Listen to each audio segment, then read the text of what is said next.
ছেলেদের কাঁদানো এত সহজ না। একটা ছেলে রাস্তাঘাটে মার খেয়ে পড়ে থাকলেও সে কাঁদে না। তাকে তার বাবা মা ইচ্ছে মতো বকা দিলেও সে কাঁদে না, বরং শান্তি পায়। তাকে ক্লাস টিচার বেত দিলেও সে কাঁদে না। তাকে তার প্রিয়জন রাগ অভিমান করে যদি একটা থাপ্পড় দেয় তবুও সে কাঁদে না, বরং সেই থাপ্পড়ে সে ভালোবাসা খুঁজে নেয়। এক কথায় বলতে গেলে ছেলেরা কাঁদেই না। ছেলেদের কাঁদানোর একটা সহজ উপায় হলো তাকে অবহেলা করুন, তার থেকে গুরুত্ব কমিয়ে দিন, তার প্রতিটা কথা এবং অনুভূতি হেসে উড়িয়ে দিন, তার ভালোবাসাকে মজা হিসেবে নিন।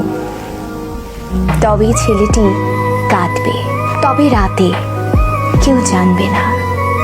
আপনি এইটুকু করে এক রাতে তাকে যতটুকু কাঁদাতে পারবেন, বাকি সারা জীবনেও তাকে ততটুকু কাঁদাতে পারবেন না।